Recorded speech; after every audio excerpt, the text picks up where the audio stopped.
Welcome to the Jupiter classes and thanks for watching my video and thanks for support. ये जो आप लोगों के लिए बच्चा लोग zero to hero English grammar के लिए सीरीज चलाया गया था, उसका आज हो गया 20वां दिन। इससे पहले का वीडियो आप चाहें तो हमारे यूट्यूब के प्लेलिस्ट में जाकर देख सकते हैं। और आज आप लोगों को टॉपिक के रूप में पढ़ाया जाएगा वहीं बच्चा लोग जो पिछला दिन छोड़ दिए थे 19वां वीडियो में, पार्ट्स ऑफ स्पीच। और आज हो गया इसका डे 2। डे 1 में हम पार्ट 1 डे 1 में ऐसा कहिए कि नाउन, प्रोनाउन, एडजेक्टिव और वर्ब पढ़ा दिए हैं और इसमें आगे कंटिन्यू किया जाएगा। तो समय न गवाते हुए चलिए हम लोग पढ़ते हैं। देखिए, और यहाँ पर चालू किया गया है बच्चा लोग एडवर्ब से। एडवर्ब का हिंदी अर्थ होता है क्रिया विशेषण। पर हम चाहेंगे बच्चा लोग आप लोग इंग्लिश पढ़ रहे हैं तो इंग्लिश पर ज़्यादा ध्यान दिया जाए, ठीक है। वह शब्द मतलब कि बच्चा लोग कोई भी शब्द जो किसी वर्ब, और वर्ब का मतलब होता है बच्चा लोग क्रिया, या एडजेक्टिव मतलब कि विशेषण, या कोई दूसरे एडवर्ब की विशेषता बताता है, उसे हम लोग बोलते हैं एडवर्ब मतलब कि क्रिया विशेषण। फिर से बोला जा रहा है कि वह शब्द जो किसी वर्ब का विशेषता बताएगा बच्चा लोग, किसी एडजेक्टिव विशेषता बताएगा, या खुद एडवर्ब ही किसी दूसरे एडवर्ब की विशेषताएं बताता है, उस शब्द को क्या बोला जाएगा? एडवर्ब। इंग्लिश में लिख दिया गया एन एडवर्ब क्वालिफाइज मतलब कि बच्चा लोग एडवर्ब विशेषता बताता है, ए वर्ब मतलब कि क्रिया, एन एडजेक्टिव विशेषण, और मतलब कि या किसका अनदर एडवर्ब्स का विशेषता बताता है, उस शब्द को क्या बोलेंगे? एडवर्ब मतलब कि क्रिया विशेषण। जैसे स्लोली मतलब कि धीरे धीरे, वेरी केयरफुली। आइए आप लोग को हम उदाहरण के तौर पर समझाते हैं, थोड़ा और क्रिस्टल क्लियर हो जाएगा।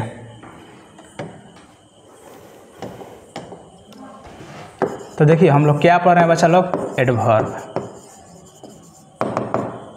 हिंदी में बोला जाता है इसको क्रिया विशेषण। क्रिया विशेषण, ये क्रिया विशेषण। क्रिया विशेषण इसलिए बोला जाता है बच्चा लोग क्योंकि ये जो है क्रिया का विशेषता बताता है, मतलब कि वर्ब का विशेषता बताता है। और किस चीज़ का? तो ये बताता है एडजेक्टिव मतलब कि खुद विशेषण का ही विशेषता बताता है, विशेषण का ही विशेषता बताता है। विशेष, और ये हो गया आपका स और न, विशेषण की विशेषता बताता है। चलिए साफ ही लिख देते हैं। और खुद ये जो एडवर्ब है बच्चा लोग, एडवर्ब का ही विशेषता बतलाता है। चलिए अब आइए उदाहरण के तौर पर समझते हैं कि यदि बोल दिया कि एडवर्ब जो है क्रिया का विशेषता बताएगा, तो इधर हम क्रिया मतलब वर्ब लिख देते हैं। जैसे रन मतलब कि बच्चा लोग दौड़ना, वर्ब भी है। और ये हो गया प्ले मतलब कि खेलना। और एक ले लीजिए राइट, लिखना। क्लियर हो गया। अब बोला जाए क्रिया विशेषण एडजेक्टिव का विशेषता बताता है, तो एक दो एडजेक्टिव भी हम ले लेते हैं। जैसे मान लीजिए गुड, बैड, रेड, ये सब हो गया आपका एडजेक्टिव। पिछले पढ़ा दिए, आप चाहें तो आप देख सकते हैं। और आइए यदि इन सब के विशेषता बताएगा मतलब ग्रामर के हिसाब से एडवर्ब सही करते हैं। आइए देखते हैं, आप लोग को उदाहरण के तौर पर समझा दिया जाता है। जैसे पहला, कोई मान लीजिए कोई लड़का है, जैसे राम मान लीजिए कि राम नाम का लड़का है। हम यदि इतने कर दें कि राम राइट्स, यहाँ पर यदि फुल स्टॉप दे दें कि राम राइट्स, राम लिखता है, तो ये हो गया कंप्लीट सेंटेंस मतलब कि बच्चा लोग पूर्ण वाक्य। लेकिन आपको पता चला कोई विशेषता बताया, राम लिखता है, बात खत्म। पर सोचने बात है कैसे लिखता है? खराब लिखता है, अच्छा लिखता है, बढ़िया लिखता है। तो यहाँ पर लिखा जा सकता है कि Ram rights very good, very good. अब सेंटेंस को पढ़िए, राम राइट्स वेरी गुड। अब आप खुद ही बताइए कि राम बच्चा लोग कैसे लिखता है? तो राम लिखता है वेरी गुड, बहुत अच्छा लिखता है। तो ये देखिए शब्द विशेषता बताया, कैसे लिखता है? वेरी गुड, बहुत अच्छा। तो ये जो वेरी हो गया, ये हो गया आपका एडवर्ब, और ये जो गुड हो गया विशेषता बताता है, तो ये हो गया आपका एडजेक्टिव। उम्मीद है आप समझ पा रहे होंगे। एक और लिख लिए, एक और समझाते हैं आपको। 2 नंबर एग्जाम्पल देखिए।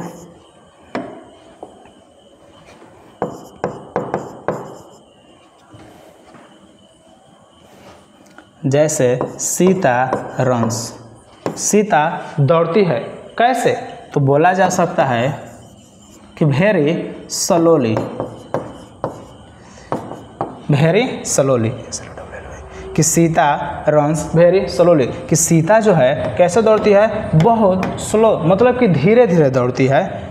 तो ये हो गया आपका रन्स, मतलब दौड़ना। इसका विशेषता, क्रिया का विशेषता बताइए, कैसे दौड़ती है? स्लोली, धीरे धीरे। और ये हो गया आपका एडवर्ब, मतलब कि वेरी स्लोली, बहुत धीरे धीरे। और आप लोग यहाँ पर देख पा रहे होंगे कि इसमें जो है कि क्या है, यहाँ पर देख लीजिए, स्लोली एडवर्ब है, वेरी भी एडवर्ब है। अब उम्मीद है आप लोग समझ पा रहे होंगे कि जो शब्द एडजेक्टिव के विशेषता बताएगा, जो शब्द एडवर्ब का विशेषता बताएगा, या जो शब्द वर्ब की विशेषता बताएगा, उस शब्द को हम लोग क्या बोलेंगे बच्चा लोग? तो उस शब्द को बोलेंगे हम लोग एडवर्ब। और चलिए अब आगे आते हैं।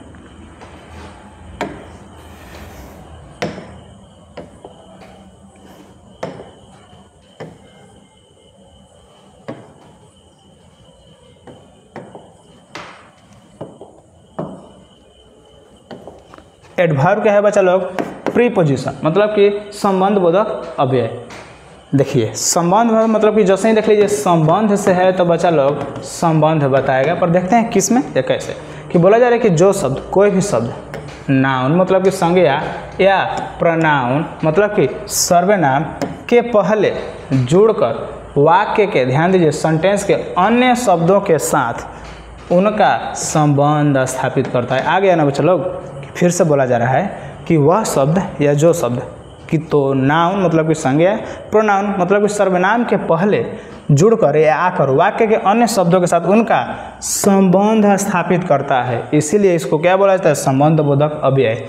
इन इंग्लिश कि ए प्रीपोजिशन इज अ वर्ड, मतलब प्रीपोजिशन वर्ड है। कैसा वर्ड है? यूजुअली, सामान्य तौर पर प्लेस्ड बिफोर, मतलब के पहले। तो किसके पहले बच्चा लोग? तो यहाँ पर लिख दिया कि ए नाउन मतलब कि संज्ञा के पहले, और ए प्रोनाउन सर्वनाम के पहले, टू शोज जो दिखाता है, तो क्या दिखाता है? इट्स रिलेशन, संबंध दिखाता है, to some other words in the sentence, वाक्यों में दूसरे शब्दों के साथ संबंध दिखाता है, इसीलिए इन सब शब्दों को क्या बोला जाता है बच्चा लोग? प्रीपोजिशन। और यहाँ पर देख लीजिए कि प्रीपोजिशन के उदाहरण के तौर पर दे दिया है in, at, on, from, to, by, of. चलिए इसको और गहरी जानकारी के लिए हम उदाहरण के तौर पर समझते हैं। हम लोग को समझना है प्रीपोजिशन।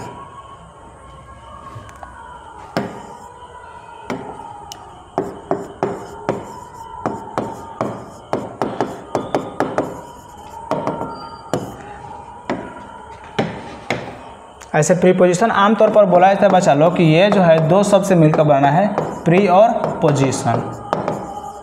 कि प्री का अर्थ होता है पहले, कि प्री का अर्थ होता है बच्चा लोग पहले, और पोजीशन का अर्थ ले लीजिए स्थिति। सबसे पहले क्या पढ़ना बोलो बच्चा लोग? प्रीपोजिशन। और प्रीपोजिशन ये कितने शब्दों से मिलकर बना है? दो शब्द। पहला शब्द है प्री, मतलब इसका हिंदी अर्थ होता है पहले, और दूसरा है पोजीशन। आगे बोला जा रहा है कि अब यहीं से आप निकाल लीजिए कि पहले है तो बस इसी शब्द को पकड़ लीजिए। इसको वहाँ पर बोला जा रहा है कि प्रीपोजिशन जो है किसी का तो पहले यूज हो रहा है, तो हमेशा याद रखिए कि प्रीपोजिशन जो है किसका पहले यूज होता है। तो आपको बता दिया गया है नाउन, एक है नाउन और एक है प्रोनाउन। कोई भी आपको घुमा फिरा के पूछ दे कि प्रीपोजिशन का प्रयोग कहाँ होता है, तो आप लोग एकदम बोलिएगा कि प्रीपोजिशन के पहले नाउन या प्रोनाउन के पहले होता है, कि प्रीपोजिशन का प्रयोग नाउन या प्रोनाउन का पहले होता है। और प्रीपोजिशन क्या करता है, तो बोलिएगा कि प्रीपोजिशन वाक्य में संबंध बताता है, संबंध बताता है। यह हो गया डिटेल। अब आप लोग आइए, आपको उदाहरण के तौर पर समझाते हैं। जैसे मान लीजिए यहाँ पर एक हम वाक्य लिख रहे हैं,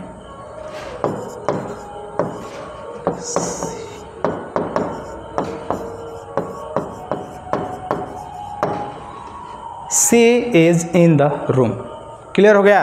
अब यदि प्रीपोजिशन हो तो क्या बोला जाएगा कि नाउन या प्रोनाउन के पहले आएगा। तो चलिए देखते हैं कि नाउन या प्रोनाउन के पहले आया है कि ऐसा ही। सी जो हो गया ये हो गया आपका प्रोनाउन, इज हो गया आपका वर्ब और वर्ब में है हेल्पिंग वर्ब, और ये हो गया इन, तो ये है प्रीपोजिशन, और ये हो गया रूम, तो ये हो गया बच्चा लोग नाउन। अब चलिए देखते हैं कि बोले कि प्रीपोजिशन का प्रयोग कहाँ होगा, तो बोला जा रहा है कि पहले, तो किसका पहले, नाउन है प्रोनाउन के, तो ये है क्या बच्चा लोग नाउन, तो नाउन का प्रयोग पहले हुआ है, द आर्टिकल है, इसको कभी और समझाएंगे कि नाउन का पहले प्रीपोजिशन प्रयोग हुआ है। अब चलिए इसके हिंदी और समझिए कि सी इज इन द रूम, तो वह कहाँ है बच्चा लोग, तो वह है रूम में है।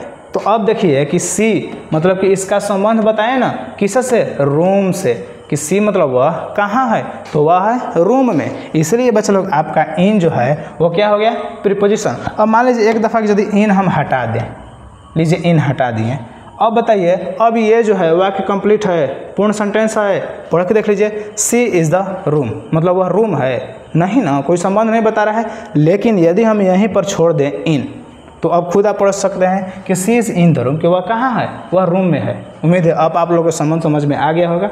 एक और समझ लीजिए,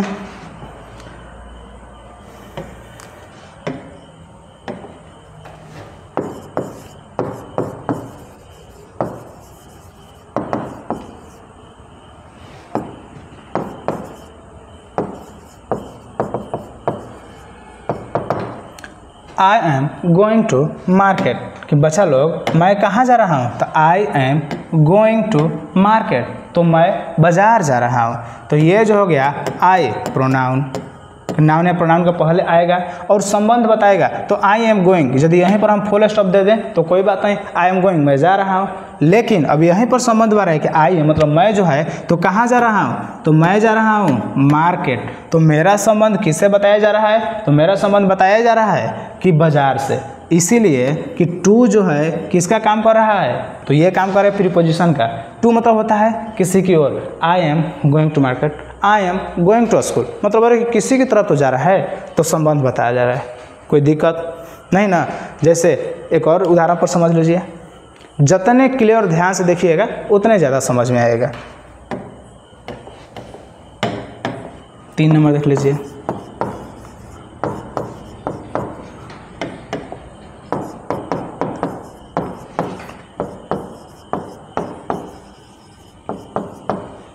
लिख दिया गया है कि the cat is on the table. ध्यान से देखिएगा तो आपको पता चलेगा कि प्रीपोजिशन जो है नाउन या प्रोनाउन का पहले ही आ रहा है। कैट जो हो गया आपका नाउन हो गया, पढ़ा दिया गया है, इज वर्ब में हेल्पिंग वर्ब, और ये देखिए कि टेबल क्लियर हो गया, ये भी आपका नाउन हो गया। अब इसके पहले किसका प्रयोग हुआ है, ऑन का। पहले हिंदी और समझ लिए कि the cat is on the table, कि जो बिल्ली है किसके ऊपर है, टेबल के ऊपर है। The cat is on the table, the pen is on the bench, the apple is on the table, कि the cat is on the table, कि बिल्ली जो है किसके ऊपर है, टेबल के ऊपर है। तो बिल्ली का संबंध किससे बताया जा रहा है, टेबल से। और इन दोनों शब्दों के बीच वाक्यों में संबंध कौन बता रहा है, तो ऑन बता रहा है कि बिल्ली जो है कहाँ है भैया, तो बिल्ली जो है टेबल के ऊपर है, कि the cat is on the table, कि बिल्ली जो है टेबल के ऊपर है। अब यदि इसी को और थोड़ा सा सुधार दीजिए कि the cat is under the table, the cat is under the table. तो अब ये देखिए कि अंडर जो है संबंध बता रहे हैं टेबल से। पहला में बता the cat is on the table, कि बिलैया जो है कहाँ है बच्चा लोग, तो टेबल के ऊपर है। लेकिन दूसरा का बता रहा है कि the cat is under the table, कि बिल्ली जो है टेबल के नीचे है। तो अब आप समझ पा रहे हैं कि बिल्ली के संबंध जो टेबल से बताया जा रहा है वो कौन सा शब्द बता रहा है, तो वो बता रहा है अंडर, इसलिए अंडर जो हो जाएगा आपका क्या हो गया, प्रीपोजिशन हो जाएगा। उम्मीद है अब आप लोग को क्लियर हो गया है प्रीपोजिशन। चाहे तो आप इसका स्क्रीनशॉट ले सकते हैं, थोड़ा आपके लिए छोटा भी कर देते हैं हम, चाहे तो इसका स्क्रीनशॉट ले सकते हैं। चलिए अब आप लोग आगे बढ़ते हैं। एडवर्ब हो गया, प्रीपोजिशन हो गया, और आपके पास 2 गो बचा है, कंजक्शन और इंटरजेक्शन, उसको भी क्लियर कर देते हैं।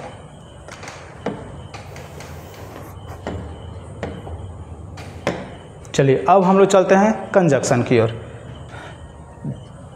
कि वह शब्द जो शब्दों, कोई बात ना, वह शब्द जो शब्दों या वाक्यों को जोड़ता है या जोड़ने का काम करता है, उस शब्द को क्या बोलेंगे, कंजक्शन। फिर से बच्चा लोग कि जो शब्द जो शब्द शब्दों या वाक्यों को जोड़ता है, ध्यान दीजिए, ऐड ऑन मतलब कि जोड़ता है, तो उस शब्द को क्या बोलेंगे, तो उस शब्द को बोला जाएगा कंजक्शन। अब देखिए in English a conjunction is a word which joins मतलब कि जोड़ने का काम करता है वर्ड्स और सेंटेंस टुगेदर मतलब कि वाक्यों या शब्दों को जोड़ता है, उसे क्या बोलते हैं, कंजक्शन। जैसे में एंड, बट और। चलिए इसको भी हम लोग उदाहरण के तौर पर समझते हैं।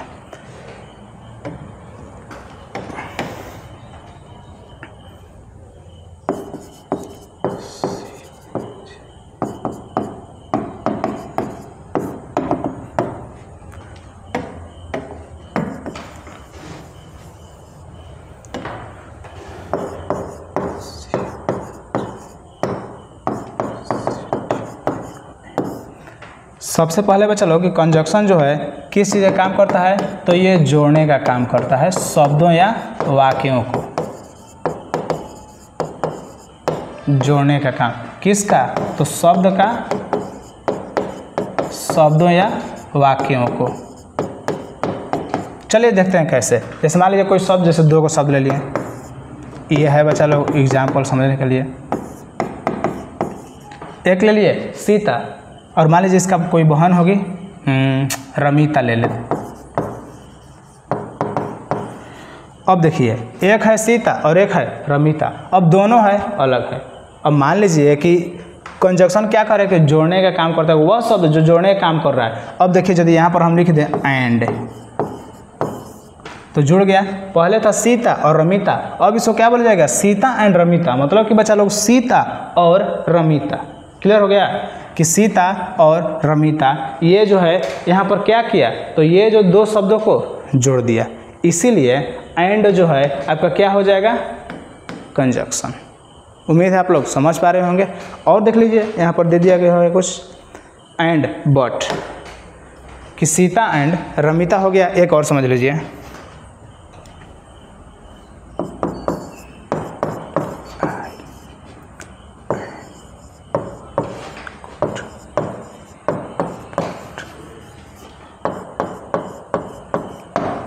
चलिए दूसरा वाक्य बदल रहा है कि आई एम गुड, मैं बहुत अच्छा हूँ। यहाँ पर सेंटेंस कंप्लीट किया, आई एम गुड बट, लेकिन आगे देखिए जुड़ा ना शब्दों को, वेरी पुअर, कि I am good but very poor, कि मैं बच्चा लोग अच्छा तो हूँ लेकिन बहुत गरीब हूँ। सेंटेंस ऐसा बोला कि I am good but very poor. आप चाहें तो इसको और अच्छा से बना सकते हैं कि इसको थोड़ा सा प्रश्न किया जा सकता है कि सीता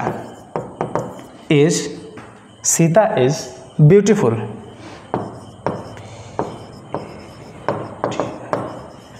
कि सीता इज ब्यूटीफुल, सीता बहुत सुंदर है या सीता सुंदर है, बट सी इज ब्यूटीफुल या सीता इज ब्यूटीफुल, सीता सुंदर है, बट सी इज या सीता वेरी पुअर, कि सीता जो है बहुत सुंदर है बट वेरी पुअर। इसको और आगे लिखा जा सकता है कि वेरी पुअर, जैसे लिखा जा सकता है Sita is beautiful but very poor. ये भी आपका सेंटेंस हो गया कि सीता तो है सुंदर है लेकिन कैसी है, गरीब है। तो इस चीज़ का जोड़ने का काम कौन कर रहा है, बट, इसीलिए बट जो होगा क्या हो जाएगा बच्चा लोग, आपका हो जाएगा प्रीपोजिशन। और इसमें देखिए सीता एंड गीता, एंड हो जाएगा जोड़ने का काम कर रहा है तो preposition, Sita and Gita sisters मतलब बहनें हैं। चलिए और अब ये हो गया आपका कंजक्शन, और समझ पा रहे हैं ना। चलिए ठीक है, आगे देखते हैं कि इसी में कंजक्शन में देख लेते हैं। एक और है आपका बच्चा लोग इंटरजेक्शन, तो ये तो बहुत ही आसान है, बच्चों वाला है, फिर भी समझा देते हैं आपको। इंटरजेक्शन मतलब कि इसको बोला जाता है बच्चा लोग बीस्मा यादी, बीस्मा यादी मतलब अचानक हो जाएगा बीस्मा यादी, बीस्मा यादी, ठीक है, बीस्मा यादी बोधक।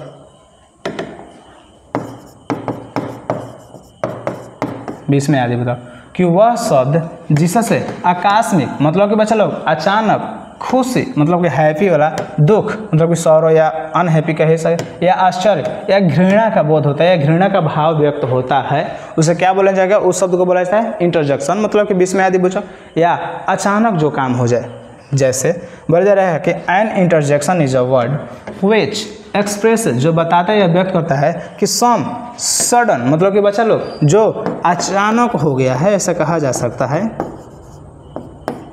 कि सम सडन फीलिंग मतलब कि मन के भावना और इमोशन की जो मन के अंदरूनी भावना और इमोशन है, उन शब्द को जो भी शब्द व्यक्त करेगा उस शब्द को हम लोग क्या बोलेंगे?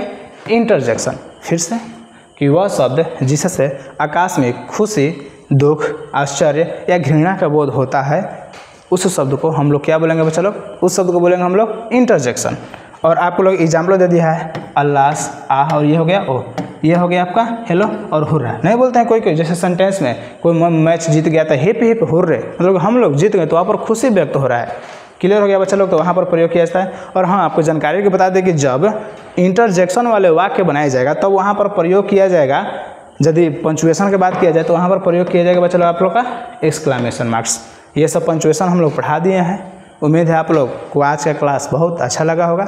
और हाँ, ये जो है आपका पार्ट्स ऑफ स्पीच का बेसिक डिटेल्स था। अब इसके बाद आप लोगों को पढ़ाया जाएगा नाउन, और नाउन को डिटेल से पढ़ाया जाएगा, kinds of noun, modern classification of noun, और अब के ज़माना जो नाउन चल रहा है पूरा डिटेल से। तो हमारे चैनल से जुड़े रहिए। चलिए आगे देखते हैं।